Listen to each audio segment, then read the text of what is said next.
Hello friends, एक बार फिर से स्वागत है आपके अपने चैनल अभी कैरियर कॉन्सेप्ट पर। मैं अभी कुमार यदुवंशी। तो फ्रेंड्स, जैसा कि हमने बताया था, हम अपना टॉपिक वाइज स्टार्ट ले रहे हैं।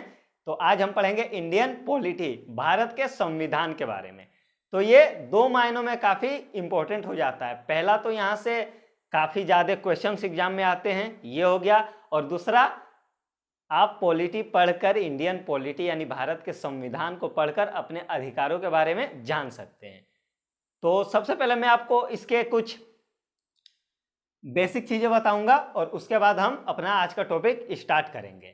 और आज से हर एक वीडियो में आपको एक सुविचार दिया जाएगा। कोशिश रहेगी हर वीडियो में आपको एक सुविचार दिया जाए।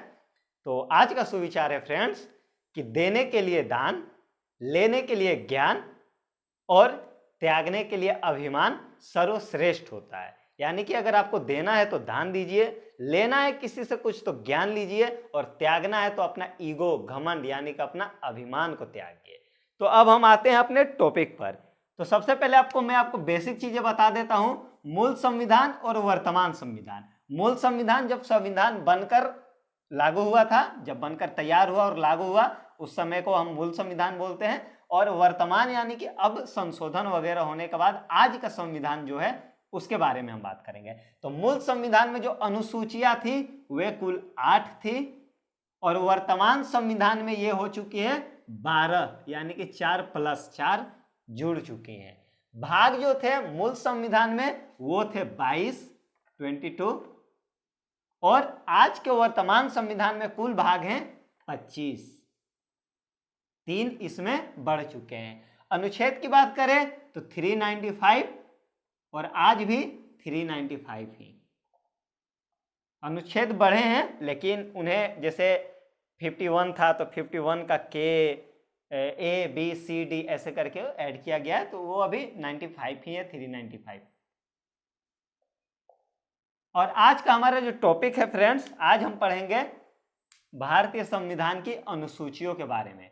बहुत जबरदस्त तरीके से पढ़ेंगे, आपको यही याद हो जाएगा। आपको बस थोड़ा सा कंसंट्रेट करके देख लेना है, ठीक है।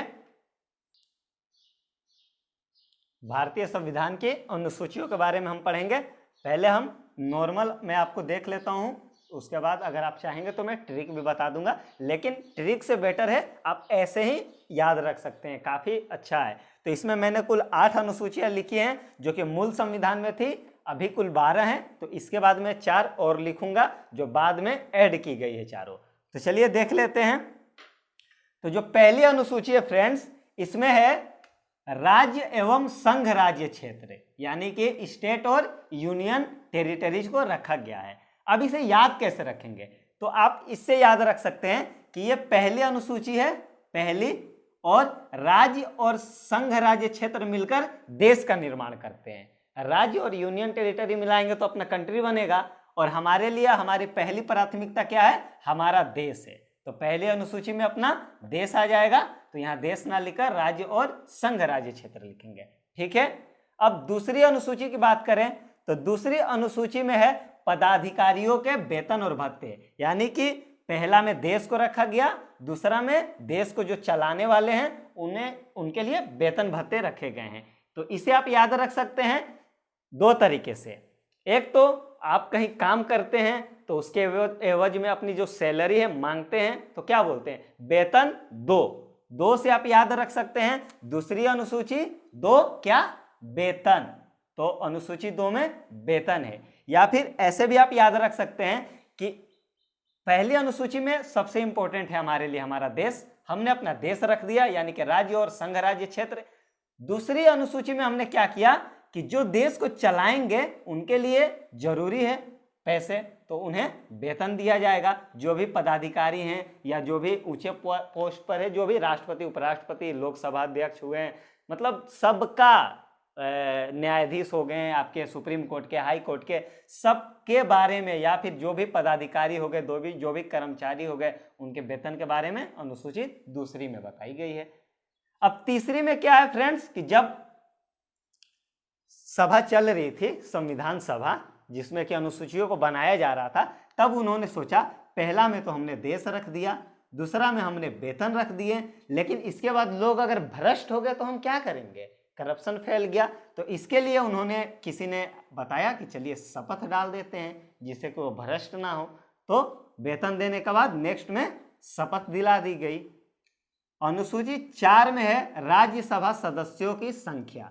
अब इसे कैसे याद रखेंगे? तो इसे याद रखने का आप ट्रिक समझ लीजिए कि राज्यसभा के सदस्यों की संख्या इसलिए रखी गई कि राज्यों का चारों तरफ से विकास हो, चारों तरफ से, यानी कि अनुसूची 4 और है राज्यसभा सदस्यों की संख्या। अनुसूची 5 में क्या किया गया है? एसी एसटी यानी कि अनुसूचित जाति जनजाति और उनके क्षेत्रों का वर्णन किया गया है। इसे आप ध्यान में रखिएगा। 5वीं अनुसूची में क्या है? अनुसूचित जाति जनजाति और उनके क्षेत्रों के बारे में वर्णन किया गया है, इनके विकास के बारे में, क्योंकि ये काफी पिछड़े थे तो इसलिए इन्हें 5वीं अनुसूची में रखा गया है। अनुसूची 6 में भी फ्रेंड्स सेम चीज है, जनजातीय क्षेत्रों के बारे में ही, यानी एसी एसटी के क्षेत्रों के बारे में ही है, लेकिन यहाँ डिफरेंस ये है 5वीं और 6वीं में कि ये ऑल ओवर इंडिया के जितने भी एसी एसटी यानी कि जनजाति हैं और उनके क्षेत्र है उस पर फोकस किया जाएगा। और 6ठी अनुसूची में 4 राज्य हैं, याद रख सकते हैं ट्रिक से आप, ममता, यहाँ ममता की स्पेलिंग आपको MMTA हो जाएगी। इस ममता यानी कि M से मेघालय, M से मिजोरम, T से त्रिपुरा और A से असम, इन 4 राज्यों के जनजाति क्षेत्रों के बारे में वर्णन किया गया है। 7वीं अनुसूची, 7 से सूची याद रख सकते हैं, 7 सूची। सूची में संघ सूची, राज्य सूची और समवर्ती सूची है। इसके अलावा आप इसे याद रखने के लिए यह भी रख सकते हैं कि ये जो सूची है, संघ सूची, राज्य सूची, समवर्ती सूची, इन तीनों को बांटा गया है ताकि संघ और राज्य में मतलब झगड़ा ना हो। क्योंकि उन्होंने सोचा कि मान लीजिए जैसे बंदरगाह है, बंदरगाह को लेकर जैसे गुजरात के बंदरगाह हैं और गुजरात की राज्य सरकार बोले कि इस पे मेरा हक है और सेंट्रल गवर्नमेंट बोले नहीं इस पे हमारा हक है, इसको लेकर 7 दिन झगड़े हुए फ्यूचर में, तो क्या होगा? तब जाकर के संविधान सभा में यह बात हुई कि हम बांट देते हैं। क्या किया उन्होंने? कुछ चीजों को संघ सूची में डाल दिया जिस पर सेंट्रल गवर्नमेंट का राज होता है, कुछ को राज्य में डाल दिया जिस पर सिर्फ राज्य सरकारों का अधिकार होता है, और इन दोनों के अलावा जो बच गए जो चीजें उन्हें समवर्ती सूची में डाल दिया गया। उम्मीद है आपको समझ में आ रही होगी। 8वीं अनुसूची में भाषा रखा गया है और कुल 22 भाषाओं का वर्णन किया गया है। 8वीं अनुसूची में कुल कितनी भाषाएं? 22 है। और इसे कैसे याद रखेंगे कि 8वीं अनुसूची में भाषा है? तो याद रख लीजिए अभी कुमार यदुवंशी यानी कि मेरे को 8 भाषाएं आती है, याद रखिएगा, मजाक नहीं समझिए, मुझे सच में 8 भाषाएं आती है। तो अभी कुमार यदुवंशी को 8 भाषाएं आती है, यानी कि 8वीं अनुसूची में क्या है? भाषा है। अब आप सोच रहे होंगे मैं आपको 8 भाषा बोल के सुनाऊं, छोड़िए फिर कभी, अभी यहाँ कॉन्सेंट्रेट करिए। ये हो गए आपके 8 अनुसूची, 4 और बचे हैं, उनको भी अब हम देख लेते हैं। अब हम देख लेते हैं अपनी बाकी बची हुई अनुसूचियां, 9वीं, 10वीं, 11वीं और 12वीं अनुसूची, ये 4 बच गई है। तो जो 9वीं अनुसूची है फ्रेंड्स, इसमें भूमि सुधार अधिनियम है। भूमि सुधार अधिनियम 9वीं अनुसूची में है। इसे आप याद कैसे रख सकते हैं कि अगर आपसे कोई कहे कि कोई जमीन पर अवैध कब्जा करना है तो आप क्या कहेंगे? नो, नहीं होगा हमसे। तो नो यानी कि 9वीं याद रख सकते हैं। इसमें भूमि सुधार अधिनियम संपत्ति के अधिकार है, इसे इसमें डाला गया है। अब बची अपनी 10वीं अनुसूची। 10वीं अनुसूची में दल बदल है फ्रेंड्स, तो आप याद रख सकते हैं 10 दल एक साथ है, 10 दल, दल बदल, 10 दल। 10वीं अनुसूची में दल बदल। 11वीं अनुसूची में अपना पंचायती राज है। याद रखने का ट्रिक है फ्रेंड्स कि जैसे हम लोग जो सरकारी स्कूल में थे तो हम लोग 11वीं कक्षा में जब थे तो हमें उतना ये नहीं था, सीरियसली पढ़ना नहीं पड़ता था कि हाँ उसमें सब पास हो जाते हैं, एग्जाम वगैरह होता नहीं है वैसा। तो जब हम 11वीं कक्षा में थे यानी 11वीं क्लास में, तो हम पंचायती करते रहते थे दोस्तों के साथ बैठ के। तो आप याद रख सकते हैं 11वीं अनुसूची में पंचायती राज। 11वीं कक्षा में क्या करते थे? पंचायती करते रहते थे हम। अब 12वीं कक्षा में पास होना बड़ी जरूरी था फ्रेंड्स, 12 में। इसमें कोई चारा नहीं है बिना पढ़े। तो इसमें पढ़ने के लिए हम नगर यानी कि शहर तरफ चले जाते थे। तो इसमें आप याद रख सकते हैं 12वीं अनुसूची में नगर निगम, नगर निकाय, शहरीकरण के बारे में बताया गया है। तो ये आपकी 12 अनुसूचियां खत्म हो गई।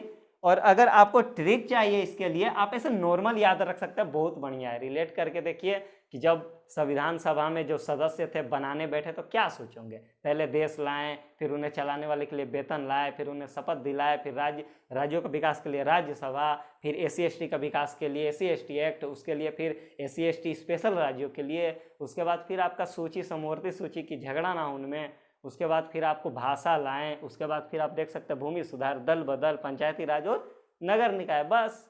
लेकिन अगर आप ट्रिक चाहते हैं तो आपको ट्रिक भी मैं दे देता हूं। देखिए ट्रिक है अपना SS और SC जनसभा से बदला पंच नगर, इससे आपके 12 अनुसूची आ जाएगी। SS और SC जनसभा से बदला पंचनगर। मैं शॉर्ट में बता देता हूं।